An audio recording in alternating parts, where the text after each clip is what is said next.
Hello cuties, आप सभी लोगों का स्वागत है मूवीज बनगढ़ में। आज हम बात करने वाले हैं नॉट अदर्स की एपिसोड 12 की, जो कि इस सीरीज का लास्ट एपिसोड होने वाला है। एपिसोड की स्टार्टिंग होती है पास्ट में दिखाते हैं, जब भी मीजुंग और युनमी लड़ा करती थी तो मीजुंग की मॉम उनको हाइकिंग पे ले जाया करती थी और वहीं पर तीनों एक साथ सारे मोमेंट्स स्पेंड करते थे, इंजॉय करते थे। फिर दिखाते हैं जेवोन जिन्हीं के लिए ब्रेकफास्ट बना रहा होता है और तभी वो चीफ की बात याद करने लगता है कि उन्होंने बोला था कि जिन्हीं को कोई प्रॉब्लम क्रिएट मत करने देना और उसका ख्याल रखना, वो हेडक्वार्टर जल्दी ही वापस आने वाली है। इतनी वहाँ पर जिन्नी आ जाती है, फिर जेवोन उसके सामने ब्रेकफास्ट सर्व कर देता है, बट वो उससे आंखें भी नहीं मिला रहा था और ऐसे इतनी ज़्यादा फ्रेंडली तरीके से बात भी नहीं कर रहा था। तो जिन्नी कहने लगती है कि रात मैंने तुम्हारे लिए कुछ प्रॉब्लम कर दी क्या? रात तो हम दोनों काफ़ी ज़्यादा अच्छे से थे, हम दोनों ने एक साथ नाइट स्पेंड की और अब क्या हो गया है? तो जिवोन बोल देता है कि जो कुछ भी रात हुआ उसको एक एक्सीडेंट ही समझना और वो सब कुछ भूल जाना। पर जिनी कहने लगती है कि मैं तुम्हें पसंद करती हूँ, इसीलिए हम दोनों ने साथ में नाइट स्पेंड की थी। जब मैंने तुमसे पूछा था कि तुम मुझे पसंद कर दो, तब तुमने मुझसे झूठ बोला था। और फिर वो कह रही थी कि अगर तुमसे ठीक से झूठ नहीं बोलना आता है तो तुम झूठ बोला मत करो। इतनी ही जिवोन उसको और कुछ समझाता, जिनी के पास मैसेज आ जाता है कि उसकी ग्रैंडमा की डेथ हो चुकी है। फिर दिखाते हैं जेनी फ्यूनरल के लिए पहुंच जाती है, मीजुंग उसको थोड़ा कंफर्ट करती है। फिर वहाँ पर उनसे मिलने के लिए बहुत सारे लोग आ रहे थे, जिनोंग भी वहीं पर था, हॉस्पिटल से भी लोग आ चुके थे, टेक्यूंग भी आ गई थी, जिनसू भी आ गया था और डॉक्टर पार्क मीजुंग को थोड़ा कंफर्ट कर रहे थे कि वो इस सब में अपना ख्याल भी रखे। और फिर जिनसू भी जिनी से बोलने लगता है कि इस बार मेरा ब्रेकअप हो चुका है। तो जिनी कहने लगती है कि तेरा ब्रेकअप तो हर बार हो जाता है, एक साल में तुम 3-4 बार ब्रेकअप तो कर ही लेते हो। पर जिनसू कहने लगता है कि नहीं, इस बार सच्ची में हो गया है। फिर दिखाते हैं रात को मीजुंग का भाई उससे कह रहा होता है कि जो मदर की विल थी उसमें इन्होंने युनमी और जिनी को भी शामिल किया है। जब उनकी अच्छी खासी फैमिली जिंदा है तो वो स्ट्रेंजर्स को अपनी इनहेरिटेंस क्यों दे रही है? यही काफी नहीं था कि उन्होंने इनको पाल पोस के इतना बड़ा किया, अब इन लोगों को उनकी वसीयत से भी हिस्सा चाहिए। तो मीजुन कहने लगती है कि तुम्हें अब मॉम की बहुत ज़्यादा याद आ रही है। जब वो बीमार थी, वो गांव में रहने चली गई, तब तुम्हें उनका ख्याल बिल्कुल नहीं आया और युनमी ही उनको हर महीने पैसे सेंड किया करती थी। तुमने कभी उनको एक भी पैसा भेजा? फिर दिखाते हैं जिनी सोच रही होती है कि मैंने कभी इस बारे में सोचा ही नहीं कि वो मेरी रियल ग्रैंडमा नहीं थी, क्योंकि वो मुझसे इतना ज़्यादा प्यार करती थी। और युनमी भी कहने लगती है कि मुझे कोई फ़र्क नहीं पड़ता है, कोई कुछ भी बोले, मगर वो मेरी मदर थी, मैंने उनको चूज़ किया था और वो मेरी मदर थी, और रोने लगती है। और दूसरी साइड मीजुंग भी रो रही होती है। फिर दिखाते हैं मीजुंग और युनमी मीजुंग की मदर का सारा सामान वगैरह पैक कर रहे होते हैं और उन सामान को देख के भी दोनों रोने लगते हैं, उनको अपनी मदर की याद आने लगती है। और फिर वो युनमी से कहने लगती है कि मैं इतने सालों से अपनी मॉम के साथ ही रह रही थी ना, इसीलिए मैं आज ऐसी हो गई हूँ, मैं अपने आप को संभाल नहीं पा रही हूँ। तो जिनी के साथ ऐसा मत करना कि पूरी लाइफ भर तो उसी के साथ रहे। बट युनमी कहने लगती है कि अच्छा ही है ना, अगर जिनी मेरे साथ रहेगी तो मेरे जाने के बाद मुझे वो याद तो करेगी ना। और फिर वो मीजुंग को छुपाने के लिए उसकी मॉम के सामान को देती रहती है कि देखिए तेरी मॉम की पैंटी, ये उनका कार्डिगन, ये उनके सॉक्स। फिर दिखाते हैं जिनी की पुलिस स्टेशन से जाने की डेट आ जाती है कि 3 हफ्तों में उसको हेडक्वार्टर जाना है। फिर दिखाते हैं जिनी अपनी मॉम के साथ टीवी देख रही होती है और जिनसू भी वहीं होता है। तो जिनी कहने लगती है कि मुझे भी लगता है कि अब मुझे इंडिपेंडेंटली रहना चाहिए, मुझे कोई और दूसरा अपार्टमेंट देख लेना चाहिए। उसे सुन के जिनसू काफ़ी खुश होता है, मगर युनमी कहने लगती है कि वो बस ऐसे ही कह रही है, वो कहीं नहीं जा रही है, वो मेरे साथ ही रहेगी। तो जिनी कहने लगती है कि मॉम हमेशा मैं आपके साथ थोड़ी ना रह सकती हूँ ना। तो युनमी कहने लगती है कि रीज़न क्या है, जाना क्यों चाह रही हो तुम यहाँ से? तो जिनी कहने लगती है कि रीज़न तो मुझे भी नहीं पता, कि जैसे कि अब मुझे हेडक्वार्टर जाना होगा। तो जिनसू कहने लगता है कि हाँ, तू हेडक्वार्टर के आसपास ही घर ले लेना। बट युनमी बिल्कुल भी नहीं चाह रही थी कि जिनी ऐसे जाए। तो वो कहने लगती है कि अभी तो मेरी मदर मुझे छोड़ के गई है और अब मेरी बेटी भी मुझे छोड़ के जाना चाह रही है। और फिर वो जिनसू से पूछने लगती है कि तुझे पता होगा ना कि जिनी क्यों जाना चाह रही है? तो जिनसू कहने लगता है कि मुझे नहीं पता। और जिनी भी कहती है कि मुझे खुद ही रीज़न नहीं पता, तो जिनसू को तो क्या ही पता होगा।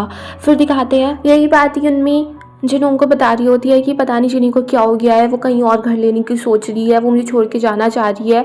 तो जिनों कहने लगता है कि इसमें क्या दिक्कत है। और फिर वो युनमी से कहने लगता है कि क्यों ना हम ऐसा करें, एक साथ ही एक्सरसाइज करने चला करें। बट युनमी कहती है कि मेरी तो जॉब ही ऐसी है, मैं काम करके इतना थक जाती हूँ कि मेरे लिए तो बस कुछ ना करना ही एक्सरसाइज है। फिर दिखाते हैं जिनसू जिनी और युनमी को अपने बॉयफ्रेंड से मिलाता है और वो कहता है कि अब मुझे कोई फ़र्क नहीं पड़ता है कि लोग मेरे बारे में क्या कहेंगे, अब मैं किसी चीज़ की परवाह नहीं करता हूँ। फिर वो सब लोग ड्रिंक करते हैं। उसके बाद जब वो लोग वहाँ से जा रहे थे तो युनमी जिनी से कहने लगती है कि देख जिनसू कितना अच्छा है, कितना इंडिपेंडेंट है, और मैं तुझे मना नहीं कर रही हूँ, तुझे भी जाना है तो तू चले जाना, मगर अभी थोड़े टाइम के लिए रुक जा। और देख जिनसू कितना ज़्यादा यूथफुल है, तो इतनी अजीब सी क्यों है? वो जेवोन के घर के सामने से निकल रहे थे कि जेवोन भी वहीं पर आ जाता है। उसको देखते ही जिनी उसको हाय हेलो करने के लिए पहुंच जाती है और फिर वो तीनों ड्रिंक करने पहुंच जाते हैं। तो युनमी जेवोन से कहने लगती है कि जिनी कई बार ऑफिशियल रेजिडेंस में सोती है ना, और अब मैं सोच रही हूँ कि जब जिनी इंडिपेंडेंटली कहीं और रहना चाह रही है तो क्यों ना वो ऑफिशियल रेजिडेंस में ही चली जाए, इससे वो पैसे ही बचा सकती है। तो जिनी कहती है कि मॉम वो ऐसे इंडिपेंडेंटली कहाँ होगा, वहाँ पर तो और लोग भी रहेंगे ना, वो किसी के साथ ही रहना हो जाएगा। उसे सुन के जेबून भी एकदम से शॉक्ड रह जाता है और फिर उन दोनों को ऐसे देख के युनमी सोचने लगती है कि इन दोनों के बीच में कुछ तो चल ही रहा है। वो जेबून से बोल देती है कि तुम बहुत अच्छे हो। फिर दिखाते हैं गाइल पुलिस स्टेशन में आई होती है जिनी से पैड मांगने के लिए और वो पैड उसको चीफ जैंग दे देती है। तो वो चीफ जैंग को लेके कहने लगती है कि तुम जिनी से काफ़ी ज़्यादा अच्छी हो। और फिर जब वो जा रही थी तो जिनी उससे पूछ रही थी कि वो ठीक तो है ना। जिनी जेवोन को बता रही होती है कि मैं जब यहाँ पर काम कर रही थी तो मेरे दिमाग में सिर्फ एक ही चीज़ थी कि मैं सब कुछ हैंडल कर लूँगी, क्योंकि अब तो मैं हेडक्वार्टर जाने ही वाली हूँ। मगर अब जब मुझे अल्टीमेटम मिल चुका है, मुझे वहाँ पर जाना है, तो पता नहीं मुझे बहुत अजीब सा लग रहा है। तो जेवोन कहने लगता है कि तुम्हें 1 साल में जाना था और अभी तुम जल्दी जा रही हो, तो शायद इस वजह से हो रहा होगा। तो जिनी कहने लगती है कि तुम तो किसी को ढंग से कंफर्ट भी नहीं कर देते। तो तभी जेवोन उसके पास आ जाता है, उसके सर पे हाथ रख देता है और कहता है कि तुम अच्छा कर रही हो और आगे जो भी करोगी वो भी सब अच्छा ही होगा। और फिर जाने लगता है, पर जिनी उसको रोक लेती है और फिर से उसका हाथ अपने सर पे ही रखवा देती है कि अब ठीक है। फिर दिखाते हैं जिनी अपनी कलीग्स के साथ पार्टी कर रही होती है कि तभी उसके कमर में झटका आ जाता है। उसकी मॉम डैड उसको घर लेके जाते हैं। फिर जिनी का ख्याल रखने के लिए मीजुंग घर पे आ जाती है और तभी जिनी टीवी पे एक ट्रैवल वीडियो देख रही होती है और उसको उसमें काफ़ी ज़्यादा इंटरेस्ट आ रहा था। तो मीजुंग उससे कहने लगती है कि तुम्हारा भी ट्रैवल करने का मन है तो तुम भी कहीं चले जाओ। पर जिनी कहने लगती है कि मॉम को भी टाइम नहीं है और फिर मुझे उनका ख्याल भी तो रखना है, तो मैं ऐसे जा नहीं सकती हूँ। तो मीजुंग कहने लगती है कि अकेले जाने में क्या बुराई है, तुम अकेले भी तो ट्रैवल कर सकती हो ना। बस यही बात सुन के जिनी जेवोन के घर पे जाती है। उसके घर में एक वर्ल्ड मैप लगा हुआ था और उसको देख के सोचने लगती है कि मुझे पता है कि तुमने यहाँ पर क्यों लगा रखा है, और उससे कह रही थी कि मुझे कल के लिए छुट्टी चाहिए। फिर दिखाते हैं जिनी ट्रैवल के बारे में बहुत सारी बुक्स पढ़ने लगती है, सर्च करने लगती है, टूर गाइड्स वगैरह से मिलती है, सारी इन्फॉर्मेशन ले रही होती है कि उसको सबके लिए क्या क्या चाहिए होगा, अपने लिए बैग खरीदती है। और फिर वो युनमी को बता देती है कि वो वर्ल्ड टूर पे जा रही है 1 साल के लिए, और वो भी अकेले। युनमी तो बिल्कुल ही मना कर देती है कि वो नहीं जाएगी, बट जिनी कह देती है कि मॉम आपको पता है अभी पिछले कुछ महीनों में मेरे साथ कितना कुछ हो गया है। मुझे डिमोट कर दिया गया, जेनोंग आ गया, हमारी कुछ रिलेटिव्स भी आए, ग्रैंडमा की डेथ हो गई। मुझे लगा था कि मैंने सारी चीज़ें बहुत अच्छे से हैंडल की है, मगर ऐसा नहीं है। मैं अपने बिल्कुल लास्ट पॉइंट पे आ चुकी हूँ और मेरा ब्रेकडाउन ना हो जाए इसके लिए मुझे अपने आप को फिक्स करना पड़ेगा और मुझे इसकी ज़रूरत है। फिर दिखाते हैं जिनी ये बात टेक्यूंग को भी बता देती है और टेक्यूंग कहने लगती है कि तू सच्ची में जा रही है, वो भी 1 साल के लिए। तू कभी अकेले अपनी कंट्री से बाहर तो गई नहीं है, तो हैंडल भी कर लेगी, मगर अगर तू जाना चाहती है तो मैं तुझे पूरा का पूरा सपोर्ट करती हूँ।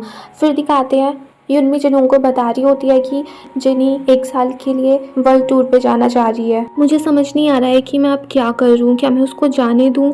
तो जिनोंग उसको समझाने लगता है कि तुम ऐसा सोचो कि जिनी अपने प्यूबर्टी टाइम से गुजर रही है, वो जो करना चाह रही है उसको करने दो, क्योंकि फिर उसको आगे संभालने के लिए हम होंगे ना। और फिर युनमी जिनोंग से कहने लगती है कि तुम अब सजेस्ट नहीं करते हो कि हमें एक साथ रहना चाहिए। तो जिनोंग कहने लगता है कि मैं वेट कर रहा हूँ, पता नहीं ये वेट कब पूरा होगा। फिर युनमी से कहने लगती है कि हमारी रिलेशनशिप के लिए प्लीज़ कभी भी बिल्कुल श्योर मत होना कि हम हमेशा कंटिन्यू करेंगे। तो जिनोंग कहने लगता है कि ठीक है, तुम जैसा चाहती हो मैं वैसे ही करूँगा, हम अपने हर एक दिन को बहुत अच्छे से एंजॉय करेंगे। फिर दिखाते हैं जिनी अपनी ट्रैवल के लिए काफ़ी सारी बुक्स पढ़ रही थी, तो युनमी भी उसी के साथ बुक्स पढ़ने लग जाती है। फिर नेक्स्ट डे जब वो लोग घूम रहे थे तभी युनमी अपनी 3 रेगुलर क्लाइंट से मिल जाती है। वो तीनों उन दोनों को कॉफ़ी शॉप में लग जाते हैं। फिर दिखाते हैं जिनी को जिनोंग और मीजुंग से पैसे मिलते हैं और मीजुंग उसे कहने लगती है कि प्लीज़ टाइम टू टाइम बता दिया करना तुम कहाँ पर हो। तो जिनी कहती है कि मैं ट्रैवल व्लॉग बनाया करूँगी तो आपको सब पता चल जाया करेगा कि मैं कहाँ पर जा रही हूँ। फिर दिखाते हैं जब जिनी अपने रूम में थी तब युनमी उसके पास आती है, उससे कहने लगती है कि पता है आजकल मैं बहुत ज़्यादा एंशियस फील कर रही हूँ।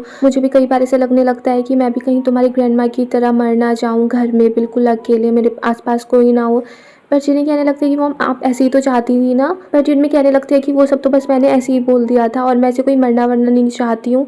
इसीलिए अब मैंने सोचा है कि मैं बहुत अच्छे से एक्सरसाइज किया करूँगी, टाइम पर खाना खाया करूँगी, सब चीज़ें बहुत अच्छे से करूँगी और बहुत सारी डेट्स पे जाऊँगी। और फिर वो जिन्हें से कह रही थी कि जब मैं मरूँ तो मेरे फ्यूनरल में रोना मत, अगर तुम रोई ना तो मैं तभी के तभी जिंदा हो जाऊंगी। फिर दिखाता है नेक्स्ट डे जिन्हें ने सारी अपना सामान रख लिया होता है और तभी उसकी मॉम वर्कआउट के लिए चली जाती है और वो सोचने लगते हैं कि आपकी बेटी जा रही है और आप एक्सरसाइज करने के लिए जा रहे हो। फिर जिन्हें अपना सारा सामान पैक करके जब घर से निकलती है तभी सामने उसको जेवोन मिल जाता है और उसको देख के जिन्हें काफ़ी ज़्यादा खुश हो जाती है। फिर जेवोन जिन्हें को अपनी डायरी देता है कि जब भी मैं ये सारी जगह देखता था तो मुझे लगता था कि मुझे यहाँ पर क्या क्या करना है, वो सारी मैंने चीज़ें इस डायरी में नोट डाउन कर ली है, ये तुम्हारे लिए काफ़ी हेल्पफुल रहेगी। और वो उसको कुछ बोल ही रहा था कि इतने में जिनी उसको बोल देती है कि मैं तुम्हें बहुत मिस करूंगी और फिर वो एकदम से उसको किस कर देती है और फिर कहती है कि ठीक है मैं चलती हूँ। और जीवन कहता है कि मैं तुम्हारा वेट करूंगा। और फिर जिनी जा रही थी तो वो कहती है कि तुम एटलीस्ट मुझे एयरपोर्ट के स्टॉप तक तो छोड़ ही सकते हो ना।